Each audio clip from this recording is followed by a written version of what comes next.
Hey everybody, it's Mr. Barnett. Sorry about not posting anything to earlier on Tuesday. My computer's giving me some issues. Can't record stuff with audio or video. It's kind of weird. But for now, I'm using my wife's computer until I can fix my computer's issue. Anyway, this should be a pretty short presentation for this section here. Is mostly talking about agriculture in less developed countries. I think a lot of us are fairly familiar with agriculture here, at least in a conceptual kind of way. We understand kind of the idea of it, even if we don't know specifics, if that makes sense. So in less developed countries, there's really four types of agriculture that are generally used. There's something called shifting cultivation that we'll talk about first. This basically is a type of slash and burn technique. So slash and burn is very descriptive. It tells you exactly what it means. Essentially, you cut down what vegetation is there, slash, and then you burn it, burn, and then you the nutrients from the burning of the vegetation that's there go into the soil. You mix them in, and then you plant stuff there. This is basically used to clear like forests or jungle areas and then farm on them. This provides the nutrients to the soil, but only for a few years. Generally, the soil runs out of nutrients very, very quickly. And so a lot of times they use this in kind of a circular pattern where they'll farm one wedge of the land that they own. They'll cut and burn, slash and burn that area.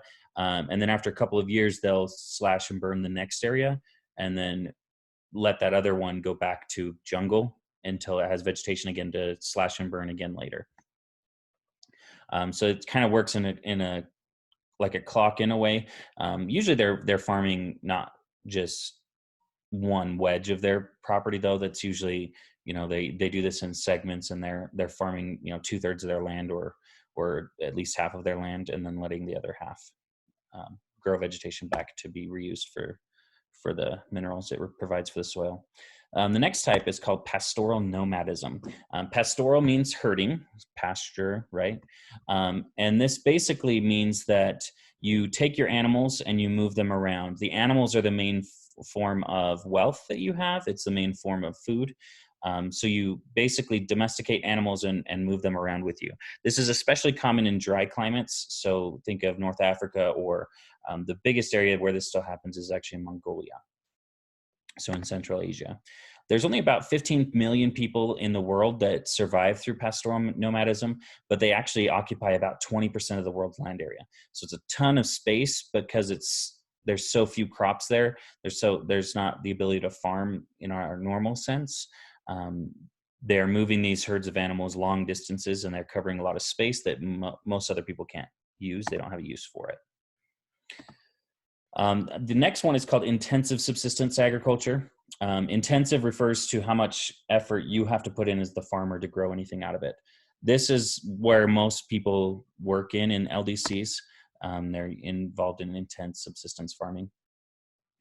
This is basically hasn't changed for thousands of years in many places. They're using the same techniques and styles that they've done for generations to provide a living for their families.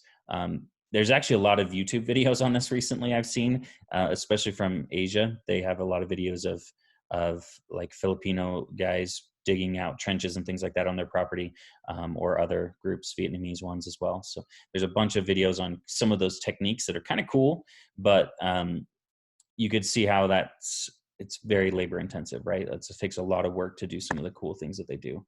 Wet rice is one example of a crop that's generally farmed using this. They build these rice paddies, or they're also called sawas. They're flooded fields, and that's where the rice grows. Another thing is called plantation farming. We've heard about this since, you were little kids, what a plantation is. But sometimes we just think of a plantation just means big farm. But there's a little bit more to it than that. A lot of these plantations are actually owned by foreigners in these LDCs.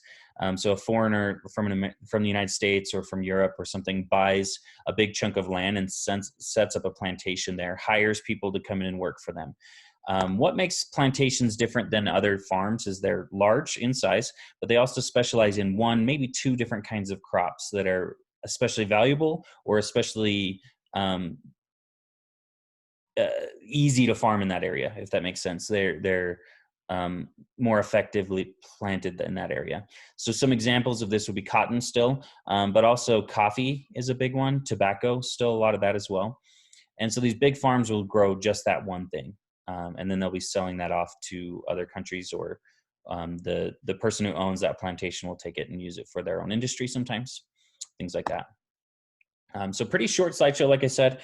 These are some of the common farming techniques in LDCs, and we'll talk about some other farming, other things that are important to agriculture and farming just next time. Thanks, guys. Have a great rest of your day.